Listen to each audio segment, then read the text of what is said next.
Assalamualaikum warahmatullahi wabarakatuh. Kami dari kelompok 9 yang terdiri dari 5 anggota. Saya Alias Nazahira. Saya Muhammad Fajar Ramji. Saya Rengga Giniasari. Saya Nadifa Salsabila. Saya Ibnu Rosiam. Kami akan mereview jurnal yang telah kami analisis dengan judul Fiscal Policy is Still an Effective Instrument of Macroeconomic Policy. Jadi pada jurnal ini membahas tentang kebijakan fiskal adalah alat penting pemerintah untuk mengatur perekonomian melalui pajak dan pengeluaran negara. Dulu kebijakan fiskal ini sering dianggap kurang efektif dibandingkan dengan kebijakan moneter dan hanya berperan sebagai stabilisator otomatis. Namun krisis global membuktikan bahwa kebijakan fiskal justru dapat menyelamatkan perekonomian dari krisis besar seperti yang terjadi setelah tahun 2007. Berdasarkan penelitian dari masalah pada jurnal ini menunjukkan jika dikoordinasikan dengan baik bersama kebijakan moneter, kebijakan fiskal ini sangat efektif mendorong permintaan agregat dan menstabilitaskan perekonomian. Misalnya dengan pengeluaran pemerintah yang ditingkatkan atau pajak yang diturunkan, bisa meningkatkan daya beli masyarakat dan mendorong pertumbuhan ekonomi sehingga ekonomi bisa tetap stabil dan tumbuh. Baik, selanjutnya ada perkembangan kebijakan fiskal secara teoritis dan empiris. Secara teori, kebijakan fiskal itu tergantung dalam asumsi model ekonomi. Misal, model konsensus baru kebijakan fiskal itu bisa jadi efektif apabila pelaku rumah tangga itu tidak punya akses luas ke kredit. Nah, dalam praktiknya kebijakan fiskal itu bisa menjadi tidak efektif apabila, contohnya saat ekonomi sedang tumbuh, pemerintah itu tetap defisit karena pengeluaran tinggi gitu. Sebaliknya, saat ekonomi lesu justru malah mengurangi belanja. Yang kedua, secara empiris, perilaku rumah tangga itu ada dua tipe.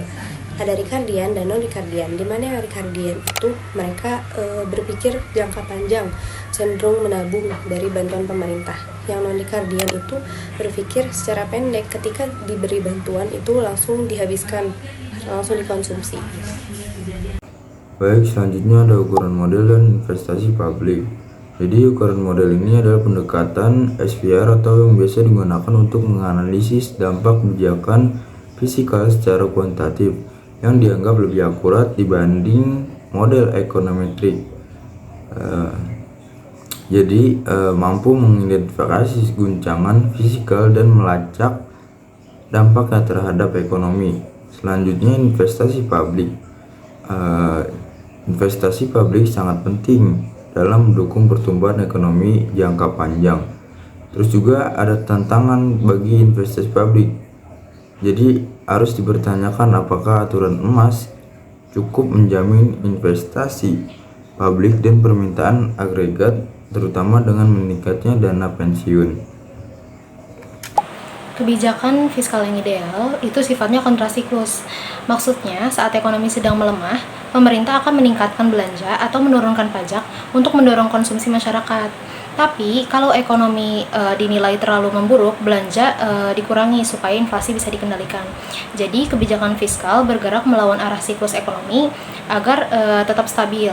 Namun, di banyak negara berkembang, justru berlaku kebijakan prosiklus.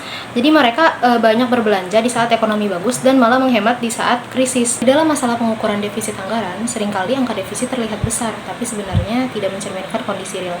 Kenapa? Karena aset pemerintah seperti infrastruktur atau cadangan dana sering tidak dihitung.